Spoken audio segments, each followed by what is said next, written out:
নমস্কার, আমি অপু। অপুর সংসারে সকলকে স্বাগত জানাই। আশা করি সকলে ভালো আছেন। দেখেই বুঝতে পারছেন আজকে কি বানাবো। আজকে বিস্কুট বানাবো। এই বিস্কুটগুলো কিন্তু এত কম সময় লাগে বানাতে, চা বসিয়েও বানিয়ে ফেলতে পারেন। চায়ের সাথে এই বিস্কুটগুলো খেতেও ভালো লাগে। এটা কিছুটা বিস্কুট বা কিছুটা কেকও বলতে পারেন। তো চলুন চটপট একবার রেসিপিটা দেখে নিই। একটা পাত্রে আমি একটা ডিম ফাটিয়ে নিয়েছি।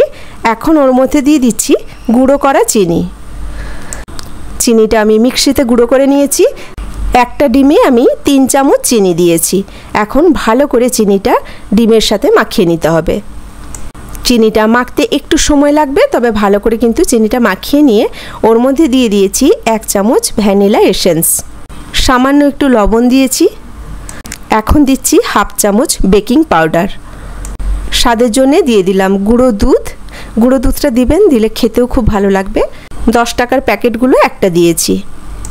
আর দিলাম 1 বাটি আটা। সব কিছু এখন ভালো করে মাখিয়ে নিতে হবে। এখনই জল দেওয়ার প্রয়োজন নেই। প্রথমে ডিমের সাথে আটাটাকে মাখাতে হবে। যদি প্রয়োজন হয় তাহলে সামান্য একটুখানি জল হাতের মধ্যে ছিটিয়ে এটা মেখে নিতে হবে। তবে ডোটা কিন্তু সফট হওয়া চাই। মাখাটা একটু শক্ত মনে হচ্ছিল, তাই সামান্য একটু জলের ছিটা দিয়েছি। হাতের চাটুতে সামান্য একটু তেল লাগিয়ে ছোট ছোট করে লেচি কেটে নেব। প্রথমে ছোট্ট বলের মতো শেপ দিয়ে দেব, তারপর একটা ছুরি দিয়ে এইভাবে দাগ করে দেব। তবে যে দিক দিয়ে কাটা হয় ও দিক নয়, উল্টো দিক দিয়ে এইভাবে প্রেস করব। এই যে দেখুন কি সুন্দর দেখতে হয়ে গেছে। এবার এগুলো তেলে ভেজে নেব। তার জন্য প্যানের মধ্যে দিয়ে দিয়েছি খানিকটা সাদা তেল। এটা কিন্তু ভাজতে একদম কম সময় লাগে, মানে চটপট এটা লাল হয়ে যায়। আর তেলটা প্রথমে হিট করে নিতে হবে, তারপরে গ্যাসের ফ্লেমটা একদম লো করে দিতে হবে। হালকা আঁচে বিস্কুটগুলো উল্টে পাল্টে ভেজে নিতে হবে। সন্ধেবেলা চায়ের সাথে এই বিস্কুটগুলো দারুণ লাগে খেতে।